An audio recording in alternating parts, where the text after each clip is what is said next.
Kind of hard to believe it's been 2 years since the first Roku Streaming Stick came out. Doesn't seem like it's been that long, but it was time for an upgrade anyway. The Amazon Fire TV Stick and the Chromecast both got some upgrades, and now the Roku Streaming Stick, the new edition, is right here. We're going to take a really close look at what makes it different and whether you should get this or a full-on Roku box. So out of the box, I think the first thing that you'll notice is that the new stick is considerably slimmer and sleeker than before. It also has this black matte coating, so we're definitely slimmed down a little bit, but while we've gotten smaller, the hardware inside has gotten more powerful. So whereas the original Roku Streaming Stick here had a single core processor, the new one has a quad core processor and is supposed to be significantly snappier.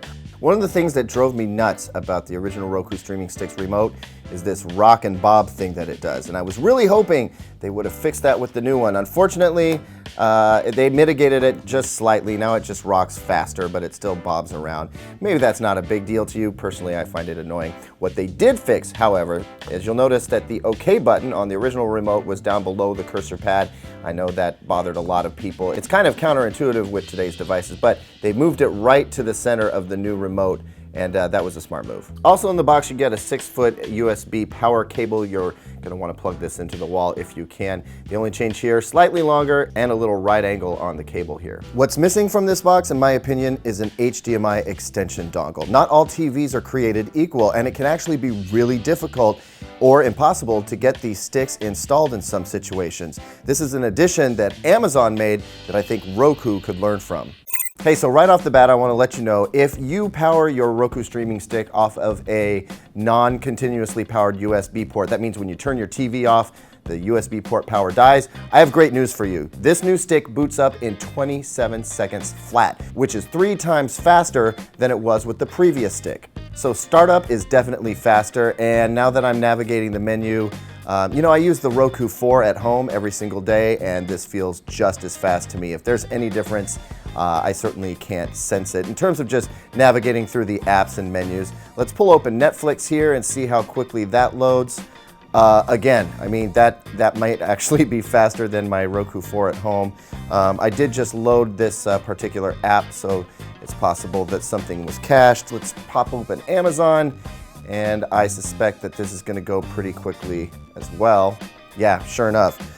So in terms of speed, I'd have to say between the quad-core processor and the antenna built into this thing, it is doing an absolutely outstanding job. Now, if you're not familiar with Roku, it's essentially the most well-fleshed out app selection that you can get.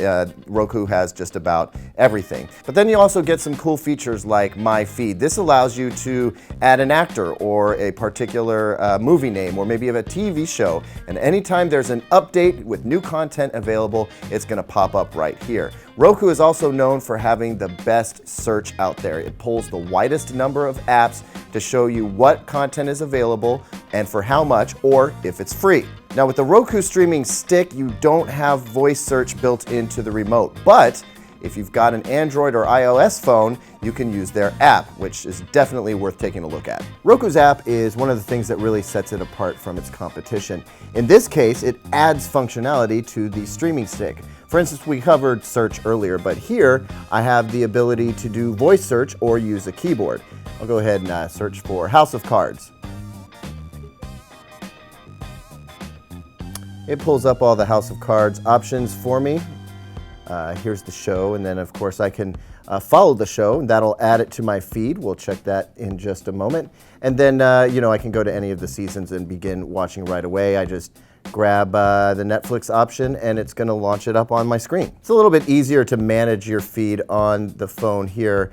We'll go ahead and pop in there real quick, and it'll make some suggestions for different movies that I might want to follow. I recently added House of Cards, and there's the notification for that, and also The Revenant. I want to know when that comes out on streaming, and it's going to alert me, let me know, and go straight to the app that'll let me stream it. But what's different with the Roku Streaming Stick, if I pop into the remote app, you'll notice that there's a set of headphones down at the bottom. This is brand new, and this essentially allows the Roku Streaming Stick to broadcast the audio via Wi-Fi to my phone, Android or iOS. I can now listen to on my phone speaker if I want to, but that's ridiculous. What I really want to do, plug in some headphones and be able to have private listening. Now, Roku has offered a similar feature through its actual remote controls in the past, but it's a little bit hard on the battery.